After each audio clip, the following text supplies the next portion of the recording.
avant toute chose, je voulais vous remercier d'être présents, les salariés, retraités, chômeurs qui êtes là en soutien à notre action ce matin. C'est important pour nous que vous soyez là parce que ça nous montre qu'on n'est pas non plus complètement décalé avec la réalité sociale de ce pays, qu'on est en phase.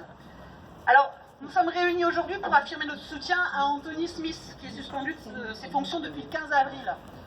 Voici donc 2 mois que notre collègue inspecteur du travail n'a plus le droit d'exercer son métier. Voilà comment résumer les faits. Les représentants du personnel d'une association de services à la personne ont déclenché un droit d'alerte pour danger grave et imminent parce que l'employeur ne prenait pas les mesures suffisantes pour assurer la protection des salariés face au risque de contracter le coronavirus. Conformément au Code du travail, après enquête et après réunion du CSE, en cas de désaccord entre les représentants du personnel et les employeurs, c'est l'inspecteur du travail qui est saisi. Notre collègue est donc intervenu dans une procédure qui était prévue par le Code du travail et a procédé à son enquête et déclenché la procédure de référé dont parlait notre collègue tout à l'heure. Mécontent des demandes formulées par l'inspecteur du travail, l'employeur a joué de ses réseaux pour que l'action de notre collègue soit stoppée net. C'est ainsi que la responsable de l'unité départementale de la Marne est intervenue pour maîtriser l'action de l'inspecteur au profit exclusif des intérêts de l'employeur et au mépris du droit du travail et de l'indépendance de l'inspection du travail. Le sort réservé à notre collègue n'est pas le fruit du hasard. La suspension d'Anthony est symptomatique du fonctionnement de notre administration.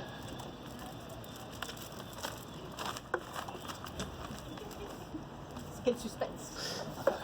Au début de la crise sanitaire, aucune information ou formation sur le virus ne nous a été dispensée de la part de notre administration. En conséquence de quoi, nous devions nous débrouiller seuls pour nous informer des données scientifiques connues sur les modes de transmission du virus et pour envisager les mesures adaptées pour préserver la santé des salariés, et ce en fonction de leur situation de travail réelle. Nous n'avons été équipés de matériel nécessaire à notre propre protection que très tardivement et de manière parcellaire. Cette situation a permis à notre hiérarchie de justifier hypocritement des très fortes restrictions apportées à nos contrôles sur place. Pour faire notre travail, alors lors du confinement, ordre nous a été donné de ne sortir en contrôle qu'après avoir informé préalablement notre hiérarchie, ce qui lui a permis de contester la nécessité de nous déplacer pour faire notre travail. Pour faire notre travail, certains d'entre nous ont adressé des mails aux employeurs afin de leur rappeler leurs obligations en matière de prévention de la santé des travailleurs et de leur demander les mesures qu'ils avaient mises en place pour les préserver d'une contamination par le coronavirus dans leur entreprise. C'est une pratique de lettres circulaires qui est habituelle dans les services, mais cette fois-ci, les collègues qui ont procédé ainsi se sont vus rappeler à l'ordre. Il ne fallait pas mettre de pression sur les employeurs. Pas de formation, pas de moyens de protection, interdiction d'effectuer des contrôles sans en rendre compte à la hiérarchie. Alors pourquoi s'arrêter en si bon chemin pour museler l'inspection du travail? La suspension de notre collègue permettait d'enfoncer le clou. La suspension de notre collègue est injuste. Elle s'adresse certes à un inspecteur du travail qui a su résister aux pressions pour remplir sa mission, mais elle a un effet sur l'ensemble des inspecteurs et inspectrices du travail. Le message est clair, soumettez-vous, votre action doit se conformer à la politique du gouvernement. Plus inquiétant encore, la suspension d'un inspecteur du travail qui n'a fait qu'exercer son métier est un message de mépris adressé à l'ensemble des travailleurs. Depuis le début de la crise sanitaire, il n'est plus possible de nier que ce sont les travailleuses et les travailleurs qui produisent les biens et services nécessaires à la vie de tous. Je m'énerve. Pour le gouvernement, il fallait coûte que coûte envoyer au turbin les salariés qui allaient assurer notre survie, sans que personne ne vienne rappeler aux employeurs qu'ils devaient prendre les mesures nécessaires pour protéger leur santé. Pendant le confinement et dès le début de la crise, ces travailleurs méritaient la présence de l'inspection du travail pour que leur santé soit préservée. Le choix du gouvernement était celui de fermer les yeux sur leurs conditions de travail. Notre administration, qui se méfie de nous, cherche à contrôler notre action en orientant nos missions de contrôle, non pas parce que nous sommes incompétents, mais parce que nous sommes témoins de la relation salariale.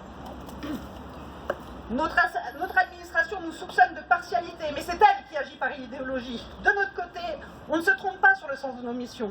L'inspection du travail a pour rôle de veiller au respect de quelques règles permettant de rendre la condition salariale un peu moins précaire, moins dangereuse, plus supportable.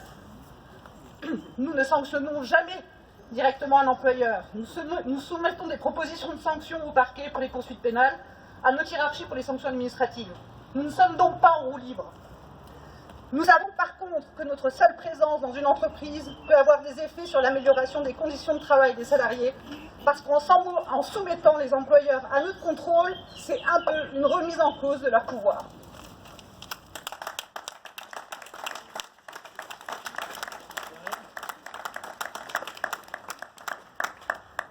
Par nos missions, nous agissons comme un révélateur. Nous mettons en lumière, nous officialisons la condition salariale et le comportement du patronat. C'est ce qui gêne ceux qui veulent nous diriger.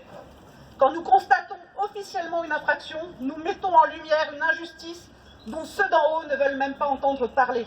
Car voir, constater, faire connaître les injustices faites aux travailleurs, c'est légitimer la lutte des travailleurs contre ces injustices. Et ça, ils n'en veulent pas.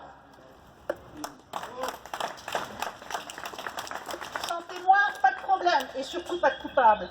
En restreignant nos possibilités de contrôle, en niant notre indépendance et en suspendant notre collègue, l'administration du travail, de la ministre à notre hiérarchie de proximité, affirme qu'elle défendra le pouvoir patronal à tout prix, que le droit du travail ne doit pas être effectif. Elle crache à la figure des travailleuses et des travailleurs. Aujourd'hui, en soutenant notre collègue et en exigeant sa réintégration, nous réaffirmons que nous voulons une inspection du travail au service des travailleurs.